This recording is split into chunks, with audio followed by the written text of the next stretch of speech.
free balling out here.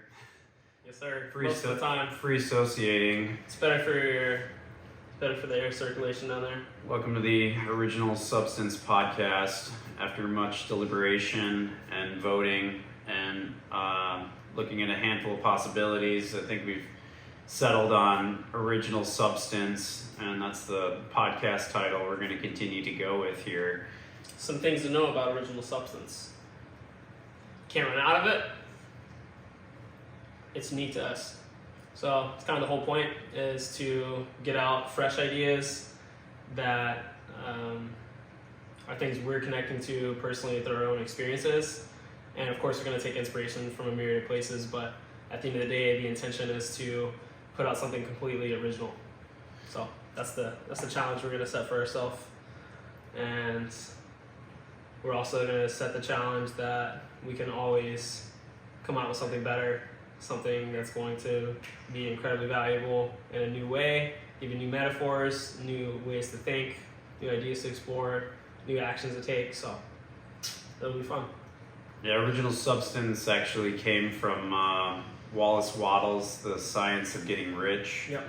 It's a reference to energy that connects everything and is part of everything. And I also like the letters of it, OS, kind of like an operating system. You know, Nice. The Original Substance is an operating system for your life. And so that's kind of what the podcast is a little bit about. I think we're going to kind of talk a little bit today about the value of routine and maintaining habits, which I think is something that a lot of people kind of struggle with. It's really easy to start things and not continue with them.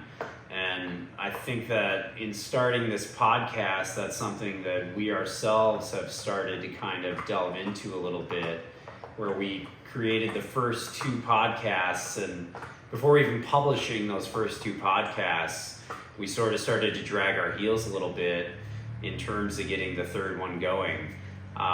There's a rule or more of like a guideline called the law of diminishing returns, which is that the longer you take to do something, the less likely it is that it's going to get done. The more you sort of talk about getting things done rather than actually doing them, the less likely it is that you're going to actually do them. A good example of this, you could think of something as simple as like doing your dishes, right?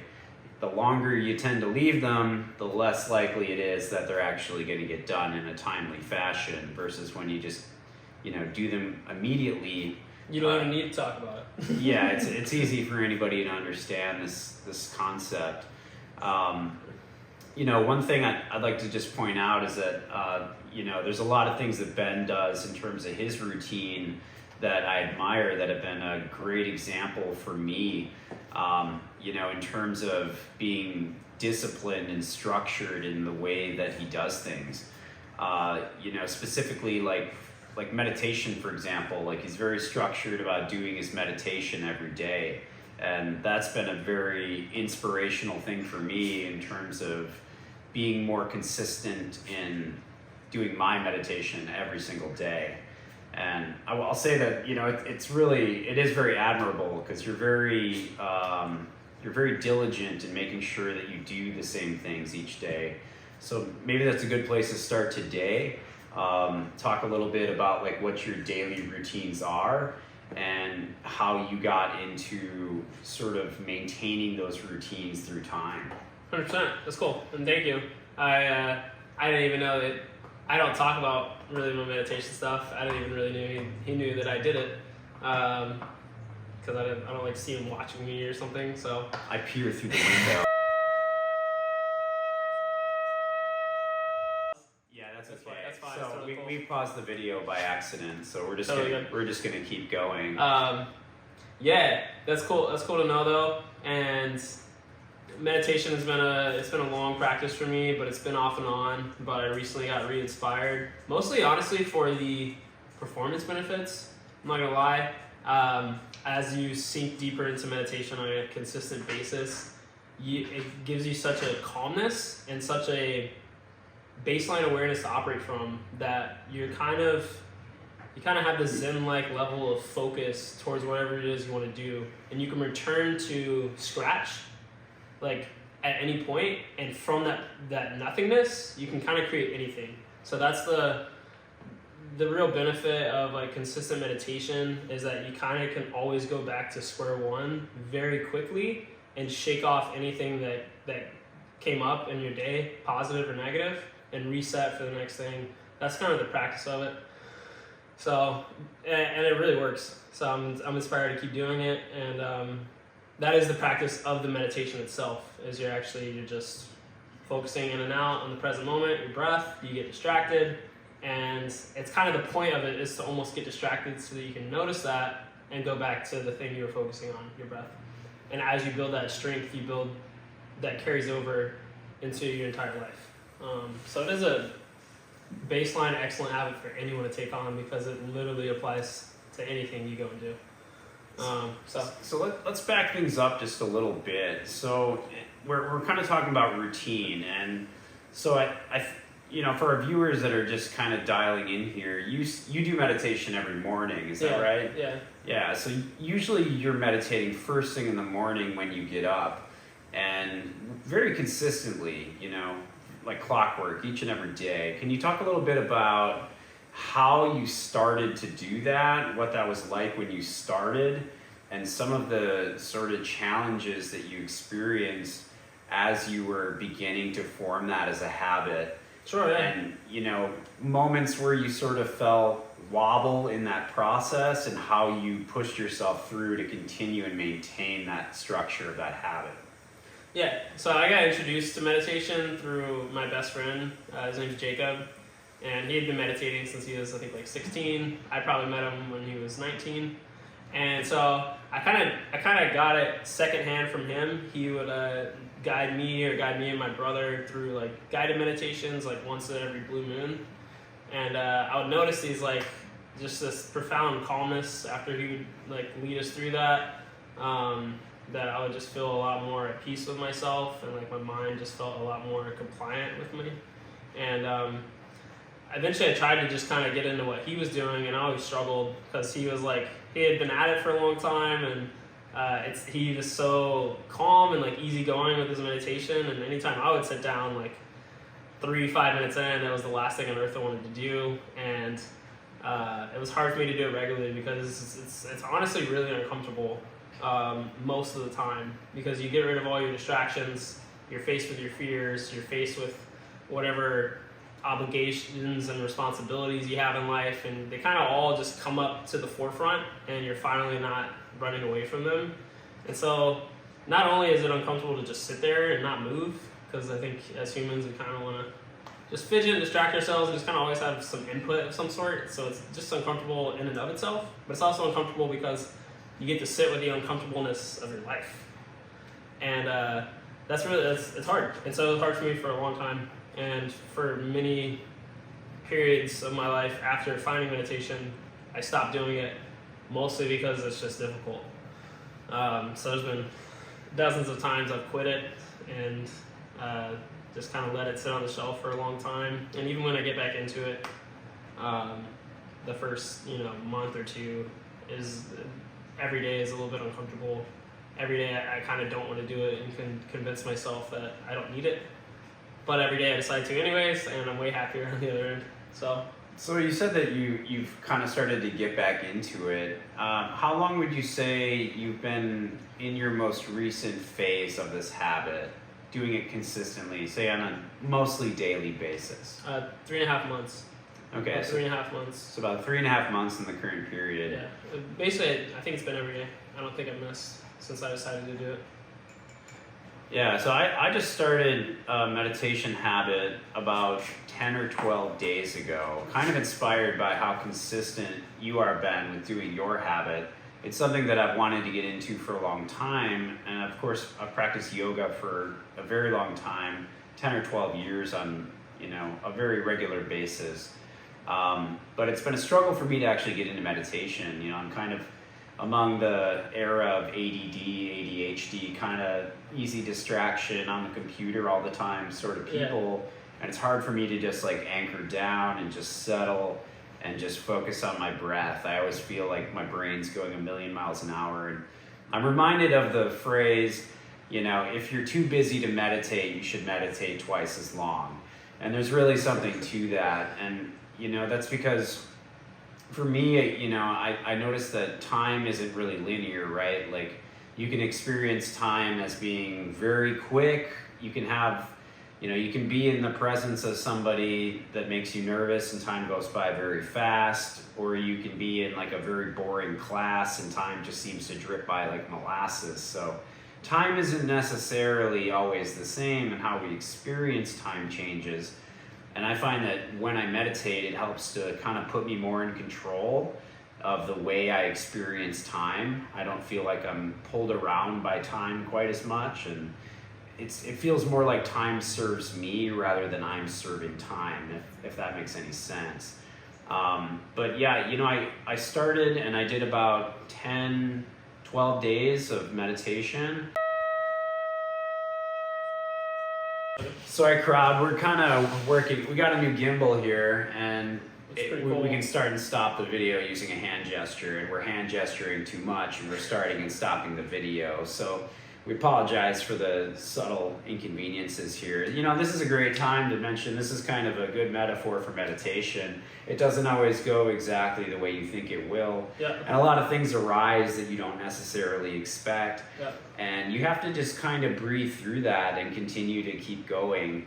Because that's really, meditation is and yoga for that matter, is a real metaphor for life. And that things are going to arise in your life and in your experience that you don't expect to happen. And it's how you navigate those unexpected challenges that arise that ultimately dictates how you experience life itself. 100%. So meditation in that way is a very good metaphor for life and good practice for life, because that is life. And as you're breathing and as things come up and thoughts and distractions and all these things that you're not expecting, if you're able to just bring yourself back to your breath and concentrate and not quite let it spin you around so much, it's like being in the middle of a merry-go-round, right? Instead of on the outside. You don't feel that centrifugal force quite as much. You're sort of in the center of the hurricane.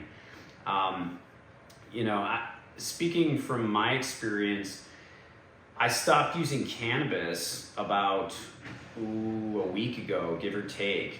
And I substituted that. We talked a little bit in the last episode about addictions. And so I've been trying to give up cannabis as like something I use regularly. And I've substituted that with meditation. And that's been really helpful for me. And I've found that when I'm getting sort of overwhelmed, when I'm feeling overly stressed, whereas Ben kind of takes it structurally, he does meditation kind of first thing in the morning to set the tone for his day. I tend to do 15 minutes in the morning sometimes, and then I'll also do it during times when I'm just feeling overwhelmed. So if I just feel, my brain's spinning, I'm feeling overwhelmed or stressed or anxious or any of those things, I choose those times to actually meditate. So I kind of do it more in a targeted sort of way. And I find that that's extremely helpful. And after, another 20 to 30 minutes of meditating during those periods of time, I find that the tone of my remaining day has changed very significantly. Would you say that that's the case for you? And I actually do that as well. Like if I notice if I get off track with my focus, as in I get distracted by basically wasting time in any manner, if I do that, I start to get really anxious because I'm like, I have this strong feeling that I'm just not doing exactly what I should be doing, and that starts to like create anxiety in my body and my mind. And the fastest way for me to stop that pattern and to get back towards what I want to do isn't just to try to just go into doing something, but I need to actually take a moment and go meditate for like 5-10 minutes, and that calms everything down, recalibrates me, and then I can go re-engage with what I need to do with a great level of like clarity and focus, and without the anxiety. So yeah, I actually do that fairly regularly. Anytime like something's coming up, I kind of just go like reset it. So you do it in both situations Yeah. as well, as Yeah. kind of a structured thing in the morning, and then also during times when you feel overwhelmed. And what's nice is like if you've already done it, then it's easier to go find that place of peace again, because you've kind of already found it for the day and like set it. So it's kind of already in you. So it only takes 5 minutes to just kind of go recapture that energy, and then you're good to go. So it's like And to his point, what he just said right before that is like you never know what's going to come up in life. You might be like, I don't really need meditation or anything like that because like my life's pretty simple and like I'm good. Like nothing really throws me off the wall too much. But you never know what's going to come up. And when you've already put in that work and you've already kind of gained a higher level of control over your mind, when inevitably those emergencies and those crazy things in life do come up, you're going to be able to handle them with your highest, best self, and it's going to take the least amount of like stress and energy out of you. So I've just noticed that like when I'm on the practice and those emergency situations come up, like you handle them like that and they're not a big deal. But if you're not in that space, then a lot of those things can really throw you off for a while. So Yeah, it's like insurance. the benefits to meditation are numerous and vast. Yeah. In terms of health and physiology and managing stress, and we could probably do an entire episode or even several episodes talking about the value of meditation. And I think too, the more that I do it, the easier it is to get into it, and the more benefit I get from it. And I think that's probably true for you as well, 100%. and most people, is that the more you persist in it, and that's really where this episode kind of began, is we kind of talked about the value of persisting in your habits and how it's so important to keep going with them. The tendency, I've heard people say it, like, I think it's Ed Milet, or Milet? Ed Milet? Milet? Yeah. Okay, Mr. Milet, forgive me. I think it's Ed Milet who said that, he used the analogy of a thermostat, right? Where the tendency is to start a new habit, right, as it relates to money or health or well-being or whatever, and you kind of come up, and for a while you're operating at that higher level, but eventually you kind of refract back down to where you were previously, your core identity, right? Yeah. And so much of building good, strong habits comes back to your core identity, and it's with creating new habits, there's a period of time where you kind of are operating outside where that core identity is, right? You start something new, and you're kind like, this isn't really me. Yeah, and then old you's fighting. You feel this like rubber band kind of want to pull you back to your previous self, right? Whether that's your health, or you're meditating, or how you're eating, or deciding to quit something, and I find that often it's the case that you get these like provocations, right? Like you decide, I'm gonna start being healthier, I'm gonna stop eating fast food completely. And then all of a sudden, a week into that, your best friend comes over with a giant bag of McDonald's that he's decided to share with you. Just so happens. And I see these like little provocations happen a lot. And I think that that's the result of us kind of subconsciously sort of manifesting, right, our core identity that we used to inhabit, and it's trying to hang on. Yeah, it's trying to hang on, and it's testing the boundaries of that new identity that you're trying to create for yourself through these habits that you're forming. I don't know if that happens to you a lot, but it definitely happens to me a lot. Yeah. Right, where I'll decide, okay, I'm going to do this different. I'm going to choose to have this, I'm going to choose to have different habits on something going forward. And in a very short period of time, I'll immediately get this provocation where my old identity tries to come back and reclaim its territory.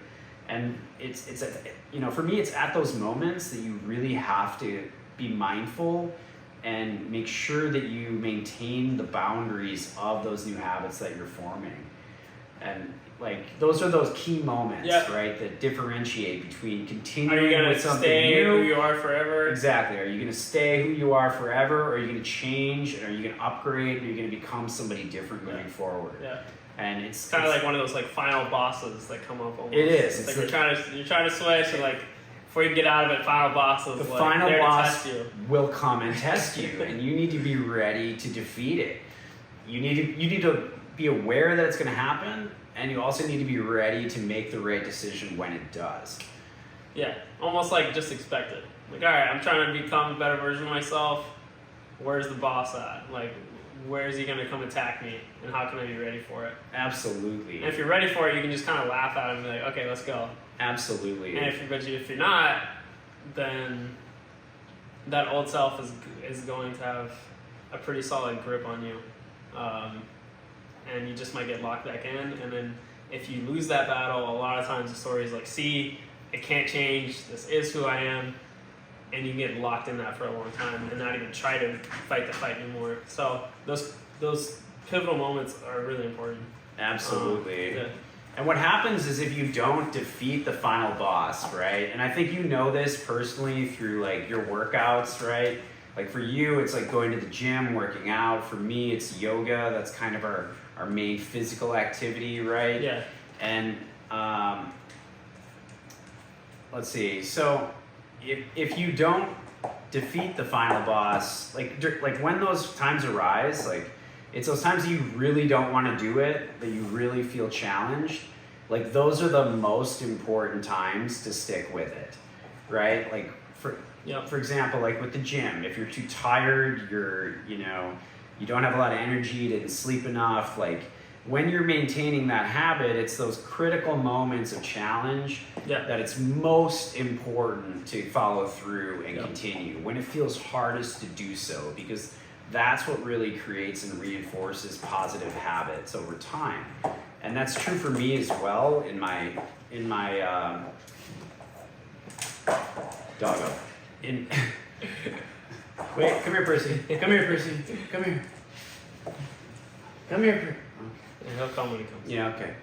We gotta have our puppy moment. Yeah, Every podcast we'll needs the puppy We'll get moment. it. So, just to bring us back, so when you are creating a habit, and for me, right, my best positive physical habit has been yoga. I find that when I'm choosing to go during those times that are most difficult, that's what creates the most reinforcement and gives me the most structure in maintaining that positive habit. To that point, are you familiar with Alex Hormozi? Puppy. Oh yeah. You know Alex Hormozi. I was listening to a sales training with him. He was talking about how one of the things he became a really good sales closer at was people would always give him the same objection, which is like, I want to sign up for this program or I want to do this thing, but I'm really busy right now. And then his answer would be like, okay, great. He's like, do you think you're probably going to be like busy like this for like probably the rest of your life or most of your life? And people were like, yeah.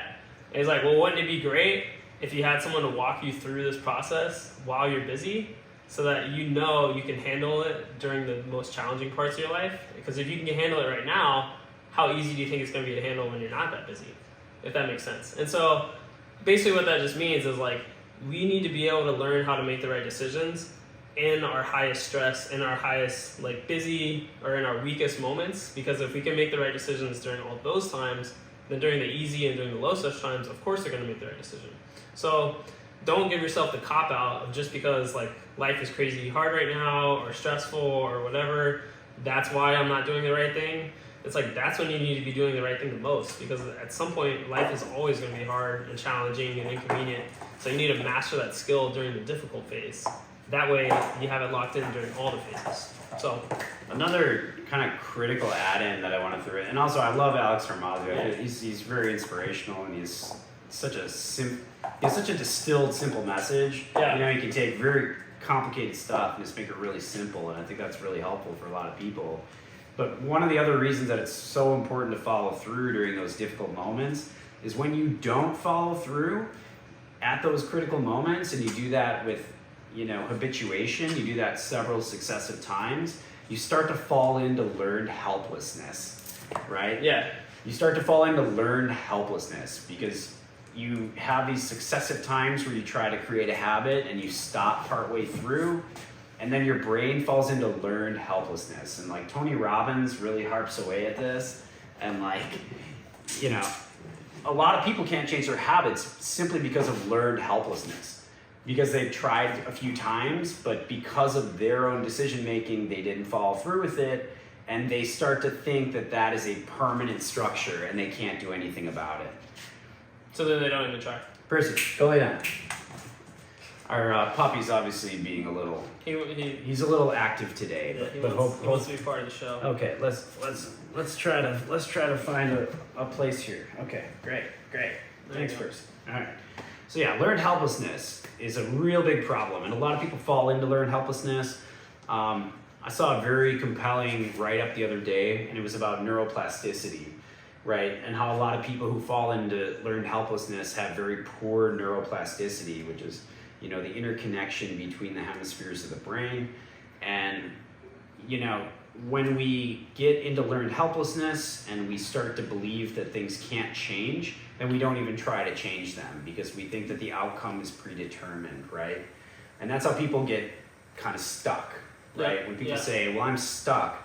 Well, generally that's learned helplessness. That's you've tried to change it a few times, but you've used the wrong strategy, or you haven't followed through on your strategy, and so you've told yourself that that's something that you can't change, when in fact it is something that you can easily change if you just follow through with the habits, right? With the discipline in the habit. Yeah. Enough said. So what are some tips that you could offer in terms of how you've been able to push through and follow through on some habits that you formed that are good?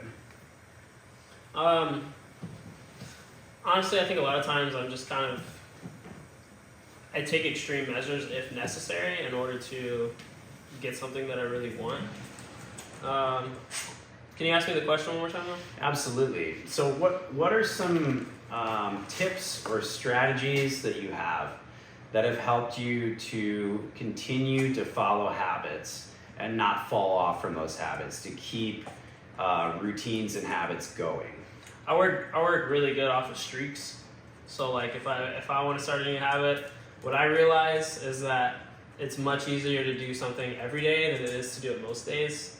And streaks work really well for me. So like if I want to adopt a simple gratitude habit, like the way that I'm going to operate best is like, okay, what's the most days in a row that I can do this? And then I'm going to do it for 50 days straight without missing, because I'm kind of competitive. And then if I mess up, then I'm like, all right, I got to beat my record. And that's how it just works best for me. I'm just someone that thrives off of a little bit of challenge. And so I do that for most habits. I tend to have some sort of like really easy tracking system, just like counting the number of days I've done it in a row. Just that alone, most of the time, I just won't even miss, because once you start building up 7, 14, 20 days, you're like, I don't want to like mess up my streak. And just that alone will kind of help me build a new habit. And then if I ever do mess up, like I said, then it's like, all right, let's beat our record. That's helped me across so many different things. Mostly for easy, straightforward habits. That's the one that helps me the most. Yeah, I feel like that's a little bit of like more the competitor's mindset, right? Yeah. And you know, it's something you can relate to. Like, you know, you just completed a race. What was the race called? It's called High Rocks. High Rocks. It's dubbed the World Series of Fitness Racing. It's kind of like think like a Spartan race, but remove all the mud and the like climbing over walls, and then just running and really hard fitness challenges. Would you say that that's been something that's kind of helped push you forward? You know, kind of we're having a real dog issue around here today. He's trying to eat everything. So we're just gonna set that aside. Sorry, viewers. Percy, you need to go lay down. Go. You are ruining the podcast. You are ruining the podcast. You ruined it. Go lay down. No. He's gonna. I can put him up next time. So would you? You are ruining the podcast, Percy. Star of the show. All right. It's okay. Yeah. So.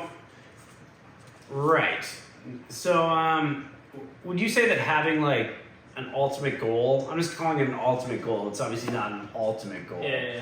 But would you say having like an ultimate goal, you know, or something that you're like working towards helps to, you know, push you forward? Like for me, when I was trying to lose weight, I lost maybe like 25, 30 pounds this year.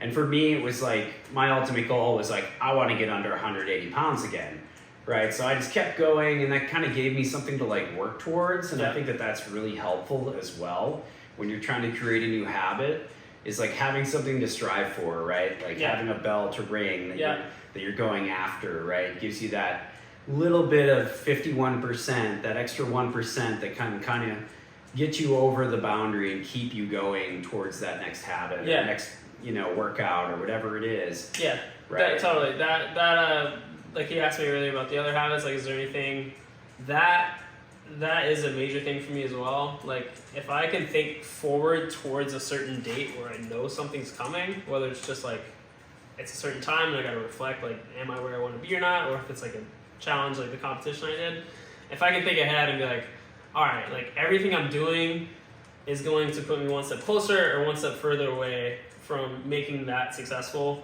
it's gonna up my chances of success exponentially. So I do that a lot. Like, I like to have challenges and goals in mind because it's going to help me make the best decision all along the way.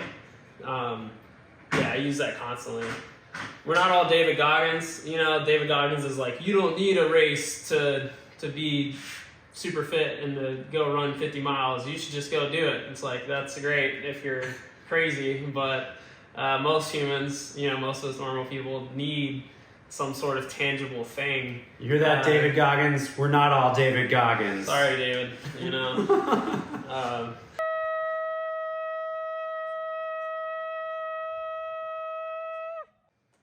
Well, this has been a very sort of distracted episode. We've, just like with meditation, we've had a lot of things come up unexpectedly, but we're continuing to work our way through the podcast.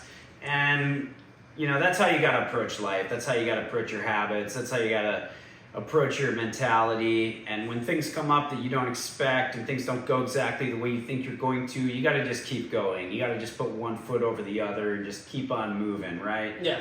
That's how you do it. That's how you create change and move yourself forward through life and grow as a human being. Because things are going to be uncomfortable. That's what happens. When a tree grows into the ground and the roots expand, they hit rocks and they hit roots and they hit all sorts of stuff they aren't expecting, and that's how they get strong and they harden, and that's how you get a huge tree. That's how growth happens, right? And that's what we're about. This podcast, it's about growth. It's about upgrading your operating system, upgrading your mentality, and trying to make a better version of yourself. 100%. So, a few things you can take away from this. One, if you just never tried meditation, just go for it. Just put in 5 minutes a day for 5 days straight. See where it takes you. It's probably going to be frustrating. It's probably going to be boring. It's probably going to be uncomfortable. Do it anyways. 2, just look at how you can optimize or enhance one new habit in your life. Whether that's some sort of physical activity or one way to like get in better ideas. Maybe you're having a new conversation with friends, reading a book, journaling, whatever. Try to just get some positive new habit in your life that's going to upgrade your thinking. And 3, maybe share this podcast with someone. Just give us a little bit of feedback if you want. If you check this out, like, here's what I liked, here's what I didn't like, because we're very malleable right now. We're just exploring. We're having fun. We're just getting to know each other better too, and just figuring out how we can make the most of ourselves and our opportunities. So I'd love to hear your feedback, and hope you have a great rest of your day and happy Thanksgiving. Absolutely. If you like this content, please give us a like, give us a subscribe. If you hate this content, please give us a comment. Please give us a like. Please give us a subscribe. If you need to. We love bad fans. We love good fans. We love all fans. So thanks a bunch for interacting with us today, and we look forward to bringing you more content soon. Absolutely. Peace.